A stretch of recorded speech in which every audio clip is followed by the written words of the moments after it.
வணக்கம். நட்சத்திரம் என்பது தமிழ் ஜோதிடத்தில் மிக முக்கியமான ஒரு கூறாகும். ஒவ்வொரு நபரின் பிறந்த நேரத்தில் சந்திரன் விண்மீன் பந்தலின் எந்த பகுதியை சுற்றி சுழலுகிறானோ அந்த இடத்திற்கு ஏற்பவே அந்த நபரின் பிறந்த நட்சத்திரம் நிர்ணயிக்கப்படுகிறது. மொத்தம் 27 நட்சத்திரங்கள் உள்ளன. அவை ஒவ்வொன்றும் தனித்தனியான இயல்புகளும் ஆற்றல்களும் கொண்டவை. சந்திரன் ஒவ்வொரு நட்சத்திரத்திலும் சுமார் ஒரு நாளும் சில மணி நேரங்களும் தங்குகிறான். எனவே ஒரு நபரின் பிறந்த நேரத்தை துல்லியமாக கண்டறிந்தால் அவர் எந்த நட்சத்திரத்தில் பிறந்துள்ளார் என்பதையும் சரியாக கணிக்கலாம். நட்சத்திரம் ஒரு நபரின் உணர்வுகள், மனநிலை, பேசும் முறை, ஆழ்ந்த சிந்தனை திறன், குடும்ப வாழ்க்கை, கல்வி, தொழில், திருமண வாழ்க்கை, உடல் நலன் மற்றும் வாழ்க்கையின் முன்னேற்றம் போன்ற பல அம்சங்களில் நேரடியான தாக்கம் ஏற்படுத்தும். ஜாதகத்தில் சூரியன், சந்திரன் மற்றும் பிற கிரகங்களின் நிலைகளை பார்க்கும் போதும் சந்திரன் எவ்விடத்தில் இருக்கிறான் என்பதை மிக முக்கியமாக கருத்தில் எடுத்துக் கொள்கின்றனர். இது ஜாதகத்தின் ஆரம்ப புள்ளியாகும். மேலும் நட்சத்திரங்களை அடிப்படையாக வைத்துதான் திசை பலன்கள் கணிக்கப்படுகின்றன. ஒரு நபர் வாழ்க்கையில் எந்த காலத்தில் எதற்கான வாய்ப்புகள் வரும், எப்போது சவால்கள் ஏற்படும், எப்போது திருமண நேரம், குழந்தை பேறு போன்ற விசேஷங்கள் நடக்கும் என்பதையும் இந்த நட்சத்திரங்களின் இயக்கம் மூலம் கணிக்கலாம். நன்மை தரும் நட்சத்திரங்கள் ஒரு நபருக்கு சுப நிகழ்வுகளை தரும். சில நேரங்களில் சோதனைகளும் வரும். இதை பொறுத்து பூஜைகள், பரிகாரங்கள் போன்றவையும் பரிந்துரைக்கப்படுகின்றன. இதனால் நட்சத்திரம் என்பது ஒரு நபரின் முழு வாழ்க்கையின் பயணத்தை பாதிக்கும் ஒரு முக்கியமான ஜோதிட கூறம் என்பதை நாம் உணர வேண்டும். இது வெறும் விண்மீன் பெயர் அல்ல, அது நம்மை உருவாக்கும் அதிர்வுகளின் திசையை காட்டும் ஒரு சக்தி எனலாம். இப்போது 27 நட்சத்திரங்களுக்கு என்னென்ன தனித்துவங்கள் இருக்கிறது என்பதை பற்றி இந்த பதிவில் பார்ப்போம். இந்த பதிவை பார்ப்பதற்கு முன்பு இந்த சேனலை சப்ஸ்கிரைப் பண்ணாதவங்க சப்ஸ்கிரைப் பண்ணிக்கோங்க, பெல் பட்டனை கிளிக் பண்ணி வச்சுக்கோங்க. அப்பதான் நம்ம போடுற பதிவு உங்களுக்கு உடனுக்குடன் நோட்டிபிகேஷன் வரும். சரிவாங்க வீடியோக்குள்ள போகலாம். திருவாதிரை நட்சத்திரம் என்பது ராகு பகவானின் ஆதிக்கத்தில் வருவதால் இதில் பிறந்தவர்கள் தனித்துவமான குணாதிசயங்களை கொண்டிருப்பவர்கள். இவர்களது சிந்தனை மிக தீவிரமாகவும் எதையும் பகுப்பாய்வு செய்யும் தன்மை கொண்டதாகவும் இருக்கும். முன்கோபம், சில சமயங்களில் முரட்டுத்தனமான ஒழுக்கம், கடுமையான மனோபாவம் ஆகியவை இவர்களின் உள்ளார்ந்த குணங்களில் அடங்கும். எனினும் இந்த கோபம் குறுகிய காலம் மட்டுமே நீடிக்கும். அடுத்த கணமே பசுமையாகி விடக்கூடியவர்கள். பொறுப்புணர்வும் கடின உழைப்பும் இவர்களின் அடையாளமாக விளங்கும். தங்கள் வாழ்க்கையில் எந்த சவாலாக இருந்தாலும் அதை எதிர்த்து வெல்லும் ஆற்றல் இவர்களிடம் இருப்பதாலேயே மிக வேகமாக வளர்ச்சி பெற முடிகிறது. இதையும் சரியாக புரிந்து கொள்ள விரும்பும் தேடல் மனப்பான்மையுடன் இருப்பார்கள். மற்றவர்களின் மனதை உணர்ந்து அவர்களை எடை போட்டு மதிப்பீடு செய்யும் திறமை இவர்களுக்கு உள்ளது. சிறந்த அறிவாற்றல், நேர்மையான பார்வை, சூழ்நிலைக்கேற்ப பேசும் திறன், பகைவரையும் நட்பாக்கும் செல்வாக்கு ஆகியவை இவர்களை வியக்கத்தக்கவர்களாக மாற்றுகின்றன.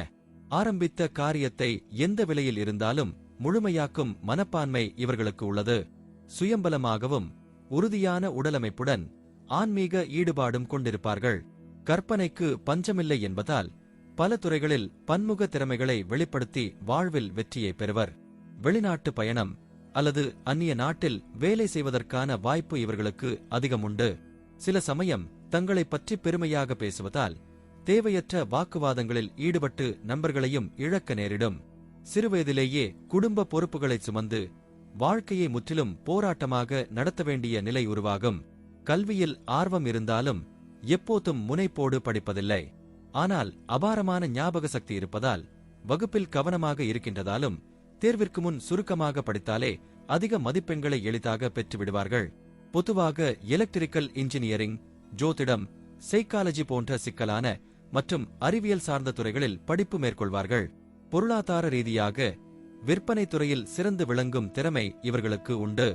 மக்களை அடையும் திறனும் பேசும் வன்மையும் இருப்பதால் மார்க்கெட்டிங், ரியல் எஸ்டேட், தொலைபேசி, காவல், சுற்றுலா, கனரக வாகனங்கள், மின்சாரம், நிலக்கரி சுரங்கம் போன்ற துறைகளில் பெரிய பதவிகளில் உயர வாய்ப்பு அதிகம். அரசு மற்றும் தனியார் பணிகளில் பொதுவாக சிறந்த நடவடிக்கைகளை எடுத்து சீக்கிரமே உயர்வை பெறும் தன்மை கொண்டவர்கள். வீடு, நிலம் வாங்கி விற்பது, தரகர்களாக இருப்பது போன்ற தொழில்களில் ஈடுபடக்கூடிய சாத்தியங்கள் உண்டு. சிலர் ஹோட்டல் நடத்துவதிலும் பள்ளி அல்லது கல்லூரி மேலாளர்களாகவும் மதத்தின் தலைவர்களாகவும் பொறுப்பேற்கலாம். இவர்கள் காதல் மன்னராக இருக்கக்கூடியவர்கள். காதலில் உணர்ச்சி வலிமையுடன் இருப்பது மட்டுமின்றி திருமணத்திலும் மனைவியை அதிகமாக நேசிப்பார்கள். குடும்பத்திற்கும் குழந்தைகளுக்கும் அதிக முக்கியத்துவம் அளிப்பார்கள். உறவினர்களை விட நண்பர்களின் மீது அதிக நம்பிக்கையும் பாசமும் வைத்திருப்பார்கள். வாழ்க்கையை ரசிக்கும், சுகபோகமாக வாழ விரும்பும் தன்மை இவர்களிடம் மேலோங்கியிருக்கும். உணவிலும் பொழுதுபோக்கிலும் கலையிலும் ஆர்வம் காட்டுவார்கள். ஆரோக்கிய ரீதியாக தொண்டையில் பிரச்சனை, அம்மை, ஆஸ்துமா, இருமல், இரத்த அழுத்தம், மர்ம உறுப்புகளில் பிரச்சனை போன்றவை ஏற்படக்கூடிய சாத்தியமுள்ளது. ஆனால் இயற்கை உணவுகள், பாரம்பரிய சிகிச்சைகள் மற்றும் தியானம், யோகா ஆகியவற்றில் ஈடுபட்டு இதனை சமாளிக்கலாம். சிலர் முரட்டுத்தன்மையுடன் இருப்பதாலும் தங்கள் மனதில் உள்ளதை வெளிப்படையாக கூறுவதாலும் சில நேரங்களில் பிறரை புண்படுத்திவிடக்கூடும். ஆனால் இவர்களில் பெரும்பாலும் உள்ளுணர்வு அதிகம் இருக்கும். வெளியில் வேறுபட்ட தோற்றம் இருந்தாலும் உள்ளரங்கத்தில் மிருதுவான குணம் கொண்டிருப்பார்கள். தங்களை பற்றி பெருமையாக பேசினாலும் உண்மையில் உள்மனதில் தன்மை, நேர்மை, சேவை மனப்பான்மை போன்ற சிறப்புகள் நிறைந்திருக்கும். திருவாதிரை நட்சத்திரம் 4 பாதங்களைக் கொண்டுள்ளது. முதல் பாதம் குருவின் ஆதிக்கத்தில் செயல்படும். பழமை விரும்பிகளாகவும் நேர்மைமிக்க பேச்சாளர்களாகவும் ஆன்மீகத்தில் ஈடுபாடும் மூத்தோரிடமிருந்து ஆசிர்வாதம் பெறும் சந்தர்ப்பமும் இருக்கும். இரண்டாம் பாதம் சனியின் ஆதிக்கத்தில் இருக்கும். இவர்கள் நிதானமாக பேசுவார்கள், உணர்ச்சிவசப்படாமல் அமைதியாக இருப்பார்கள். ஆனால் ஒரு சில நேரங்களில் அவர்கள் கூறும் உண்மை கீறல் உண்டாக்கக்கூடும். மூன்றாம் பாதத்திலும் சனி ஆதிக்கம் கொண்டிருப்பதால் இவர்கள் சிறு வயதில்தான் பல தடைகளை எதிர்கொள்வார்கள். ஆனாலும் இந்த அனுபவங்களே அவர்களை சிறந்தவர்களாக மாற்றும். நான்காம் பாதம் மீண்டும் குருவின் ஆதிக்கத்தில் வரும். இவர்களுக்கு யோகமும் அதிர்ஷ்டமும் கூடிச் செயல்படும். நேர்மையான பண்பும் சேவை மனப்பான்மையும் சிறந்த பதவிகளையும் அடைவார்கள். திருவாதிரை நட்சத்திரக்காரர்களுக்கென ஒரு சிறப்பு தலம் தஞ்சாவூர் மாவட்டம் அதிராம்பட்டினத்தில் உள்ள அபயவரதீஸ்வரர் திருக்கோயில். இங்கு உள்ள சுந்தர நாயகி அம்பாள் மற்றும் அபயவரதீஸ்வரரை வழிபடுவது மூலம் பிறவிப் பாவம் குறையும், ஆயுள் விருத்தி, திருமண தடை நீக்கம், ராகு தோஷ நிவாரணம் போன்ற பலன்கள் கிட்டும். இத்தலத்தில் ஆயுஷ் ஹோமம், மிருத்யுஜய ஹோமம் செய்து பலருக்கும் நன்மை கிடைத்துள்ளதாக பதிவுகள் உள்ளன. இதன் வாயிலாக திருவாதிரை நட்சத்திரத்தில் பிறந்தவர்கள் தங்கள் வாழ்க்கையில் நிறைவை அடையலாம். நன்றி. இப்ப நான் சொன்ன அனைத்து விஷயங்களும் பொது பலன் மட்டுமே.